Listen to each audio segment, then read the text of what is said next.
And welcome to Skillwise Academy, A-Star Customer Service. And as you guys can imagine from the title, what we're going to be looking at here is how to deliver the best possible customer service for all of the people who you are working with. To kick off, I'd like to have a little bit of a look at a video. Okay, it's a little bit of a funny one, but there are some serious points as well. So, have a look. Let me know what you think. I'm permitted to take all the money out of the safe and roll around naked in it. Right, I've done that for you. I will just say, because the funds in your account, you do actually qualify for the Advantage Executive Premier Gold account. So you? Yeah. You get your own personal banker, that'd be me. Right. Who looks after you. That'd be you. Yeah. There's an overdraft limit of £10,000 and you get free travel insurance. Oh, thank you, that sounds great. Do I need to fill in a form? No, I'll change over your details right now, I won't take them out.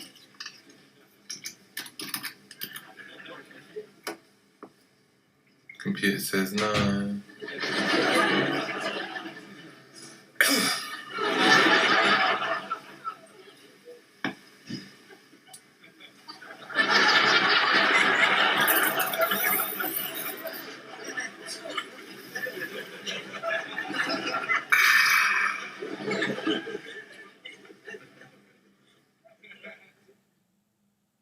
Okay, so I do very much hope that none of you thought that that was exemplary customer service. Like I said, it is a bit of a laugh and a joke, but you know, that kind of thing happening in the business will, as I'm sure you don't need me to explain, put people off, send them away, and mean that you won't make as much profit or as much money as you possibly can. So what we need to do, we need to rectify that. And the way that we normally look at customer service, and I think that it is a good way for people to look at it, is by using this pyramid, okay? K, S, and A. We'll start at the bottom, okay? And A stands for attitude. So no matter what the situation when you're at work, your attitude is something that you control. Being nice to people, being friendly, trying your best, that's all in your attitude. And if you have a good attitude, the likelihood of bringing good customer services is vastly improved.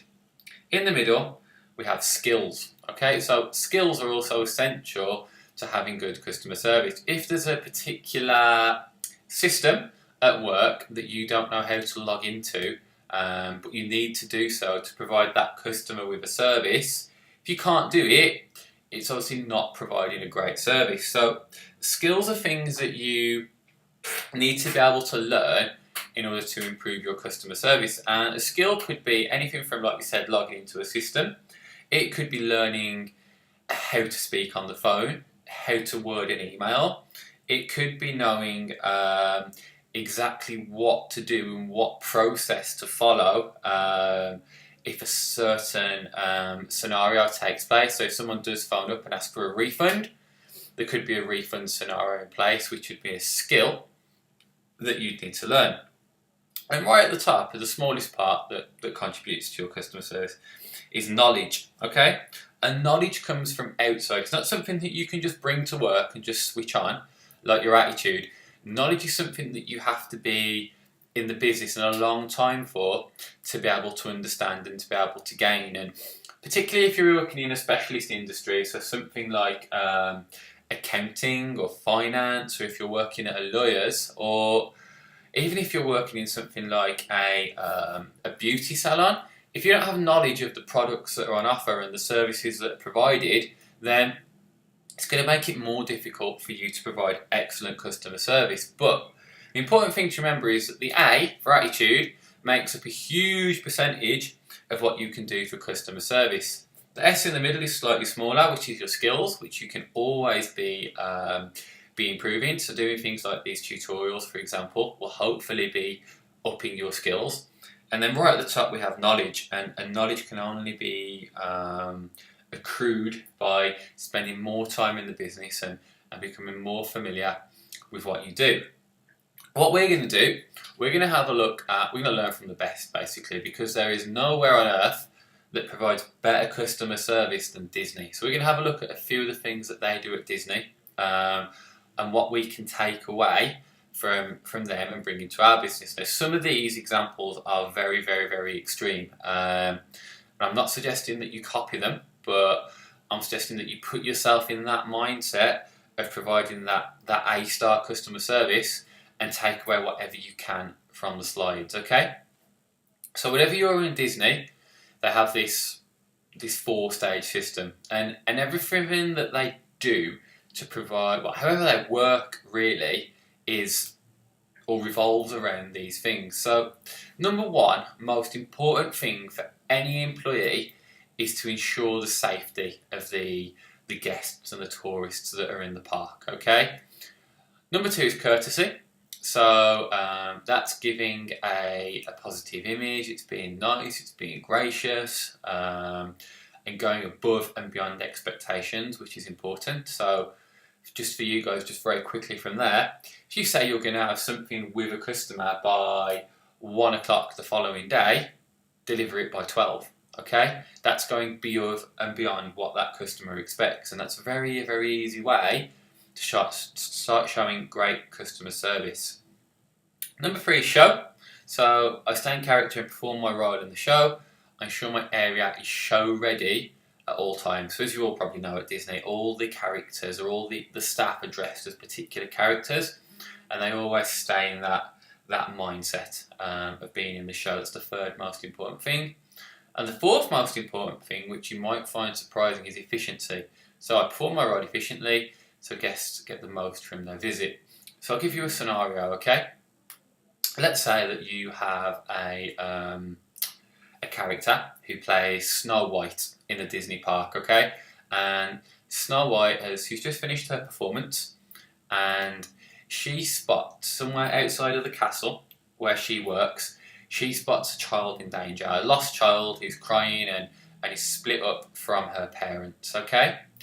What that means is that she will forget about efficiency, so she'll forget about being on time for her next performance, and she will make sure that she firstly looks after the safety of that young person. So although it might mean her being late, she'll go and make sure that that person is safe. Okay, and that's more important to Disney's customer service than being on time for the next show, is making sure that everyone is safe. Okay, another example might be something like less of a character. So one of the if you're on the runaway train, for example, which is one of the roller coasters in Disney, they have there all the staff that show you into your seat on the roller coaster are dressed up as sort of old train engineers with the costumes on to reflect that.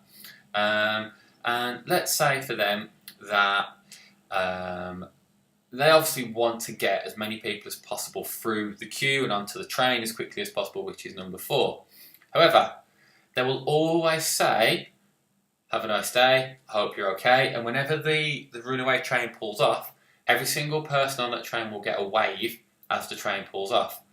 That's courtesy, okay? That's number 2. So although they could get people through the train system more quickly and get more people on the roller coaster, which is number 4, they will do number 2, which is courtesy first, okay? So they'll move less efficiently, but be more courteous to their customers to provide better customer service. And some of the organisations that you guys are going into will already have a chart like this that shows you what you should be doing for customer service in different situations.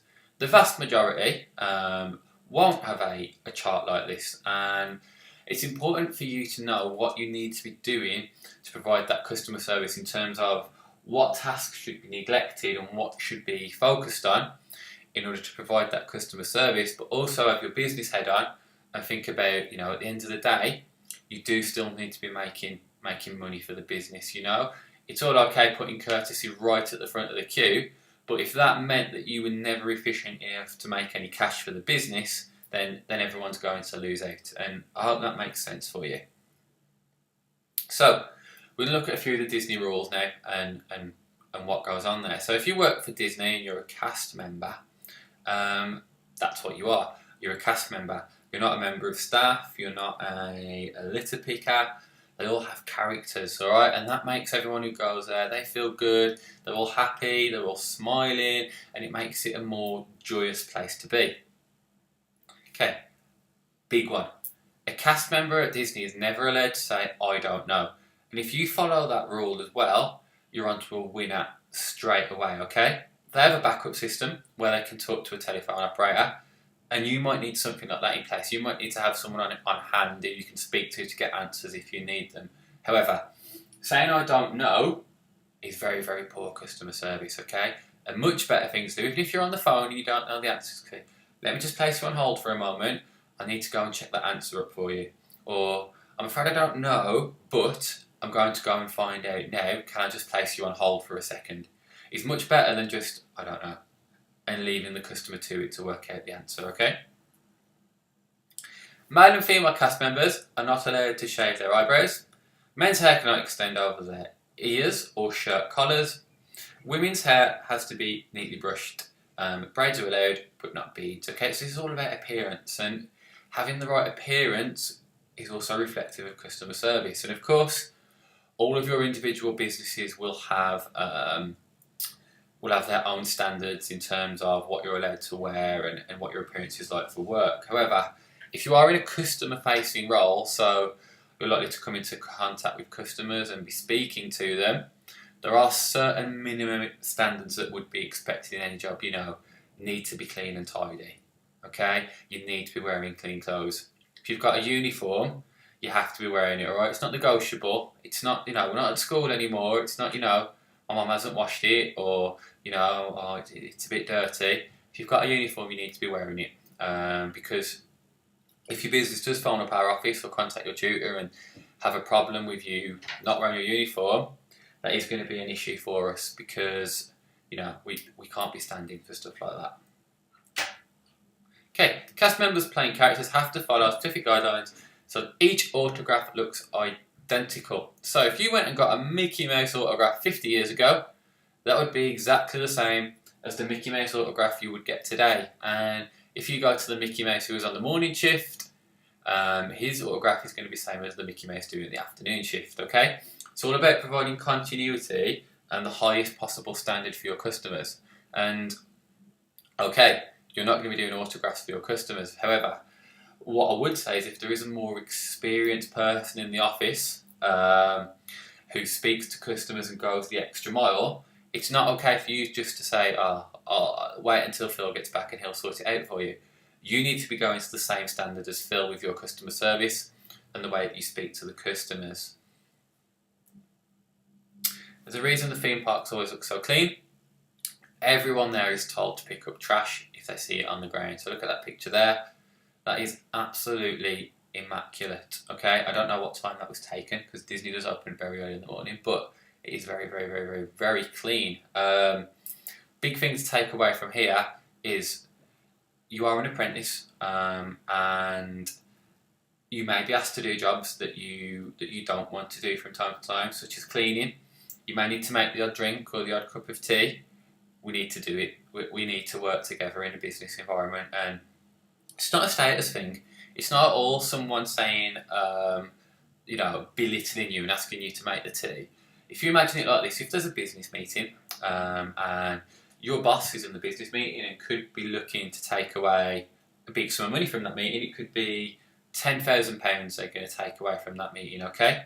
Their time and their energy is better spent in that meeting than it is making cups of tea. And if you make the tea and then the business owner brings home the business, that's all working together, okay? That's what working as a team's all about. And sometimes you might get a boss who won't make a cup of tea and he won't pick up stuff off the ground like they do at Disney, but it's all about working together and being part of the thing and everyone understanding their role. And at the moment you are an apprentice and you're building your way up in the business, and I'm not saying for a second that you should be doing all the rubbish jobs. You should have responsibilities and tasks that you enjoy that help to make up your apprenticeship. But at the same time, understand that you are part of a business and you might have to take the post every now and then or get the hoover out to make sure that the business functions in the right way. Next one. It's quite a weird one. So if you ask for directions at Disney, they'll never point with one finger. Reason for that, it can be offensive in some cultures. I'm not entirely sure which ones, but apparently it can be offensive in some cultures. And what you need to take away there is it's all about understanding your audience, understanding what they want. There might be phrases that you use, there might be terminology that you use, there might be the way that you present things that people might not agree with, especially your customers. So it's important to make sure the things that you're doing are not going to offend anyone, and get to know your customers in the best way possible. Because like we said before in the 3Ms, the more you know your customers and the more what you do resonates with them and the more personal understanding that you have, the better results you'll get from your marketing. Okay, if you work at Disney, you can talk about what you do on any social media platforms. And I guess here, all of your companies will have individual policies on social media. But what I wouldn't say is that if you do have a bad day at work, or if you're not happy about something at work, don't put it on social media. Don't put what a rubbish day again. Can't believe my employer did that. Okay, that's asking for trouble. All right, let's approach it in the right way, and go and speak to the boss or speak to your tutor and get things resolved. Putting it up on social media is not going to call. It's not going to find the answer for you. Sure, some of you might want to use social media to talk about the great work that you're doing. If you're allowed to, you might put a really good example of some marketing you've done that you're really proud of. There might be a success story at work that you really want to show off about. Get them up by all means if you're allowed to. But when it comes to slander or bad mouthing the business, steer away from that, regardless of what the policy is, because it is likely to get you in trouble. Next one. So Walt Disney only liked to be called Walt, which is why you only see first names on employee tags. If two cast members who play the same or similar Disney characters have the same name, one of them has to go by a new name.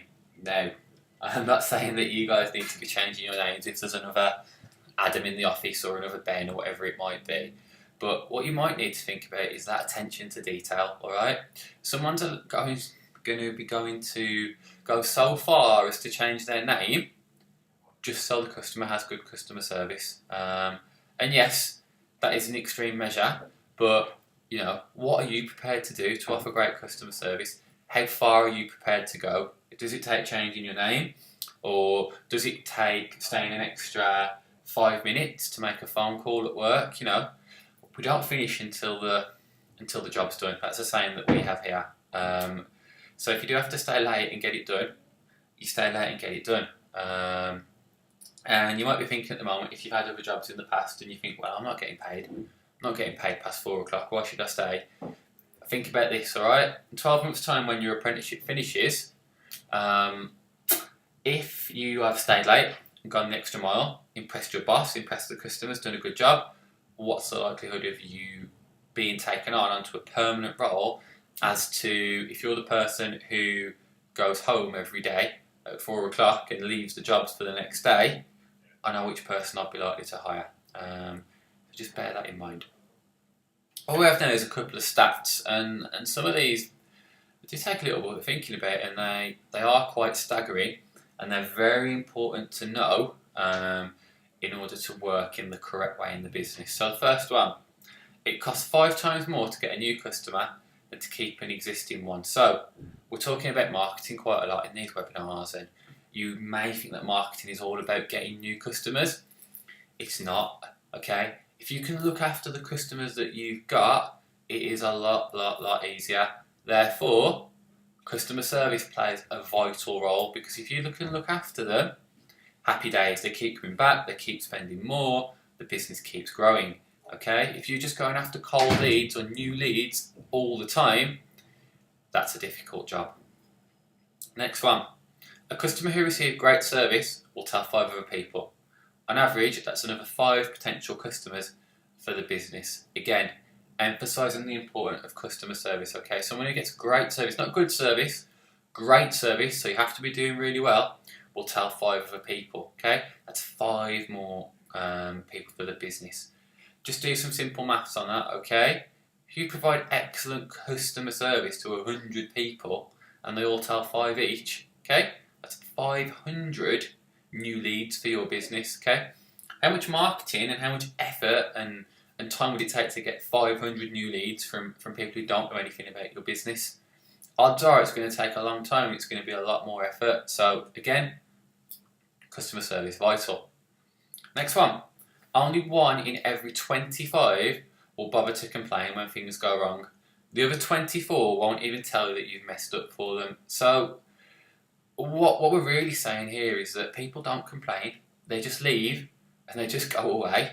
There's only going to be 1 person in 25 who will come back and say, look, Sonia was really rude to me, and it put me off, and I didn't want to come back. Or, only 1 in 25 will come back and say, look, you're just too expensive for me, okay?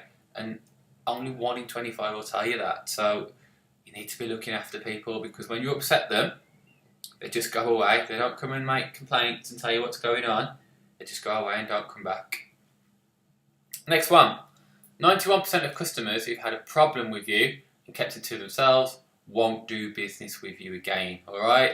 Just reinforcing that last point. So if they have a problem with you, 91%, so we're getting near to pretty much all of them, won't come back and won't do business again. Flip side. If you solve a problem for a customer, I'll be 4 times more likely to stay loyal than a customer who's never had any issues. Alright?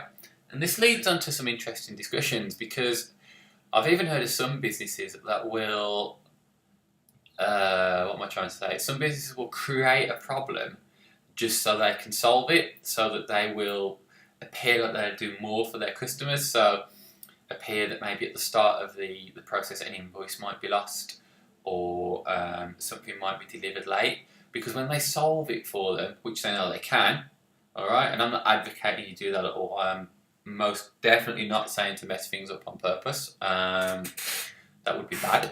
But what I am saying is that if you can do something for your customer and put something right and solve a problem, they are 4 times more likely to stay loyal with you, and that is that's a lot. That is a lot. So if when things do go wrong, get them fixed. Don't bury your head in the sand and forget about it.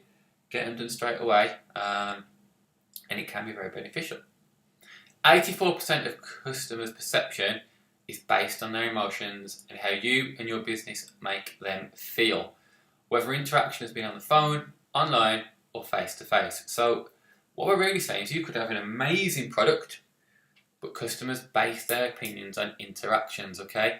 You could have an amazing product, best thing ever, but if when I call up on the phone and I speak to the sales advisor, he's rude to me, okay?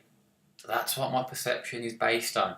You could even have an amazing sales team, really good head office team, everything's going perfectly, customer phones up, customer makes an order, someone goes to deliver it and set it up for them, so like, I don't know, deliver a washing machine for example. That person going along doing the delivery is rude and unhelpful, all over, all gone, all that hard work destroyed because of one person. And you have to work as a team, all be singing from the same hymn sheet and provide the same sort of customer service. Final one. 86% of customers are happy to pay 25% more for a better customer service experience. Alright? So, the vast majority of people will pay more, up to 25% more, for a better customer service experience. Examples being something like IKEA, very, very cheap. Okay, get your furniture there for next to nothing. Customer service, not good, alright? Massive queues, stuff tends to be broken, problems with deliveries. 86% of people will pay more for better customer service. And that's why people such as DFS, etc. are all in work, because people will pay more because they will get a better service. Okay, so what we're going to look at now is things that can ruin your day and therefore mean that you deliver worse customer service. Because if you're in a bad mood Like we said at the start when we had the K, the S and the A, knowledge, skills and attitude, attitude is a big part of that. If you're in a bad mood, alright, what is gonna solve that for you? Because if you're in that bad mood, you're not going to be provided customer service, okay? Mine's being hungry, so that is a cross between being hungry and angry, alright? But what is it for you? Think about it. What could make you be in a bad mood? And think about this as well, alright? The event plus the response equals the outcome, alright? One more time. The event plus the response equals the outcome. An example would be, the event could be customer complaining on the phone that their item wasn't delivered on time. The response could be one of two things. It could be good or it could be bad. Response could be, I'm really sorry, Mrs. Lawson. I will make sure that's delivered to you in the next 2 hours, and I'll also be providing you with £100 worth of gift vouchers for our store. Positive outcome. Okay? Opposite way around, customer phones up to complain. Response, nothing I can do about that. You're going to have to wait a few days. Let me find out where it is and I'll give you a call back in a few hours. Okay? How is that going to make the customer feel and what's the outcome going to be? Think about it, alright? Events happen. It's your response to that event that then dictates what the customer service is like and what you can do about it in certain situations. So how can you keep that positive attitude and make sure that you're providing excellent customer service? Number one, get the good vibes going. So can you have a radio in the office? Are there particular songs that make you feel good? Can you have a nice screensaver that reminds you of friends or family and good times? Yeah, it could all help to improve in your mood. Number two, smile, okay? Smiling helps, alright? You might not think it, but just being positive, just being around other positive people puts you in a better mood, okay? So remember that. Keep smiling while you're in work. Don't be miserable. Number three, focus on your body position. How you stand and sit will affect your mood, alright? If you're sitting down, slumped in the chair, head on the desk, you're likely to be in a bad mood. If you're up, focused, shoulders back, sitting up nice and straight, you're going to be happy. Okay, number four, mixing success. Do what does not come naturally. Let's be honest, if you hang around with people that are happy, okay, you're going to be likely to be happy too. Of course, things happen at work, things happen at home, but the more positive people, the more happy people that you stay around with, okay, the happier you'll be. Alright? Fake it till you make it. On days when you're feeling rubbish, act as if it's all okay. And it sounds a bit corny, alright? I know it sounds a bit corny, but it really does work. Pretend you're happy. Put a smile on your face. Be positive, and you will start to feel in a better mood, okay? Just try it next time, and I promise you will start to feel better and be more happy. Number six, change the way you talk to yourself, alright? Remove any self-doubt, any negative talk. We don't want that, alright? Let's be positive. We can do it. We can make a difference. Alright, we're having a bad day, but what's going good? I've got a fantastic new opportunity. I've just started a new apprenticeship. Yesterday I did a really good job of this design work. I'm going to improve on that. I'm going to get better. Don't worry about the setbacks. It's where you're going in the long term, in the big picture that really matters. One more lesson for life. No one has the right, power, or control to affect your attitude without your permission. Alright? And what that's saying is that you're in control, okay? Stuff happens, things happen that are out of your control that you cannot do anything about, alright? What you can control is your attitude, you know? It's raining outside. So what? Be happy, you know? Car broke down on the way to work. So what? Be happy. Take it in your stride, alright? Your best mate at home is going through a hard time and needs to speak with you. Okay, it's happening and it's not good, and I appreciate that, but don't bring it to work. Be happy. Look at the positives. What are you good at, alright? Self-awareness is very powerful, and knowing what you're good at can really help with that, and it can help you feel, especially at work and especially in a customer service environment or when you're interacting with customers, knowing what you are good at and where to draw inspiration from can really help. So, you know, what are you good at? think about it and be aware of it, because knowing that can benefit you. If you know that you're not very good on the phone, then you can do something about it, but recognise that and recognise what you're good at and where you need to improve, and that will help you. You have to have the right attitude because you're an ambassador of your business. As we said, most people are forming their opinions based on the service and the interactions that they have. Okay? If you're giving people bad interactions, you're not helping the business. And I know a lot of this has been about customer service, but if you're writing a marketing email or a tweet or a Facebook post, that is correspondence with the customer. It all goes towards the interaction with them, and it needs to be positive. If it's not positive and it's not making people feel good and happy, then it's negative, alright, and it's not great customer service. So, how can you make sure that your customers love you?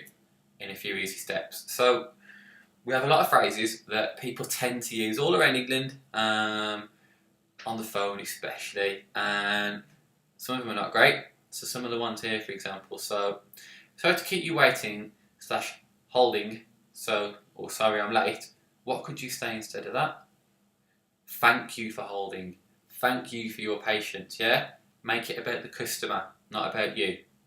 I hear what you're saying, but I can certainly appreciate that. However, okay, it's a much better answer, okay? I can certainly appreciate where you're coming from, sir.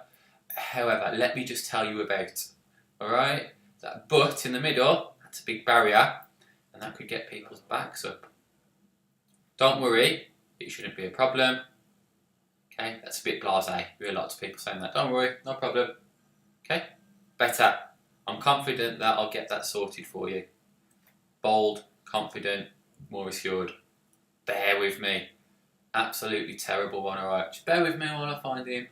Just bear with me while I get that for you. Okay, people don't want to bear with you, alright? They're on the phone or they're waiting for something. They want it then and there. They don't want to be bearing with, alright? So, let me just check that for you, okay? I just want to check this for you because I want to make sure it's 100% right before you go. Okay? Not bear with me. I just need to speak to my colleague Phil because he has got a little bit of better knowledge on this product and I want to make sure you get the best possible service, sir. Yeah? That's a lot better than bear with me. Sorry about that. When you make a mistake, sorry about that. Oh, I'm very surprised. That's very unusual of Lizzie. I really apologise for her. What can I do to remedy that situation for you? Okay? Sorry about that. This is the difference straight away. The problem is, okay? There's not a problem, alright? There's not a problem. We can make the problem go away. Let me tell you how things stand. Okay? We're just saying where we're at and what we're going to do. There's no problem. Let me get back to you on that. Okay? I'll certainly look into that and get back to you by. Alright? So you're going to tell them that you're going to look into it and you're going to give them a time and a day when you're going to find that information out by. Giving the time of day makes you accountable and therefore you have to do the job, alright? So, okay, I'm really sorry about that, sir. Which shouldn't have done, shouldn't apologise, as we just said. So, let me get back to you on that. We'll change it. I'll certainly look into that and I'll get back to you by Wednesday at 2 PM. Okay, if I then get back to the customer by Tuesday at 3, doing it a lot earlier, providing a lot better service. Don't hesitate to contact me. Feel free to contact me. Do get in touch. Okay? Actively encourage people to get in touch with you. Yeah, well, obviously. Come on, it's not great. We all know that one. Okay, clearly. Of course, there are better phrases to be using. Final one. Unfortunately, I'm afraid that. I'm ever so sorry that. Focus on what you can do, alright? Before saying what you can't do. So, I can get this done. I can do this. I can go and get my colleague. I can find that. Let me connect you to Phil so you can have a conversation about that, okay? Not, unfortunately, we can't help you with that, alright? What can you do to help the customer? Okay. 3 more top tips to make customers love you, because when they love you and when you've got a relationship with them, as we've already said, that's when you make more sales, okay? Give them a wifey, okay? That stands for what's in it for you. Alright? That's what they want to know. They want to know what's in it for them. They're not bothered about your business or that you've got, like we said, the most fitness equipment in the whole of the world. What's in it for them? What are they going to get over it? UPOD. So, under promise, over deliver. As we've said with the dates, okay? If you're going to sell to someone, I'll get back to you by Wednesday at 12. Get back to them on Tuesday. Get back to them before Wednesday at 12, okay? Under promise, over deliver.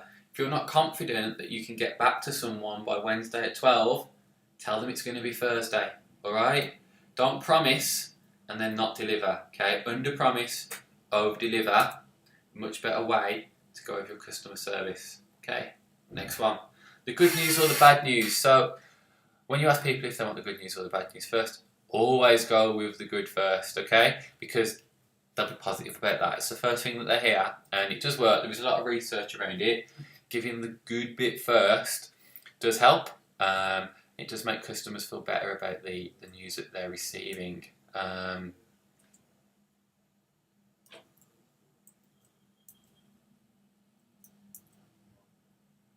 So, thank you very much for paying attention throughout this A-Star customer service module. What we need to do now is go through to the assessment, complete it all in, and we'll look to get your certificate issued once you've completed the assessment on there. Thanks for listening and have a great day.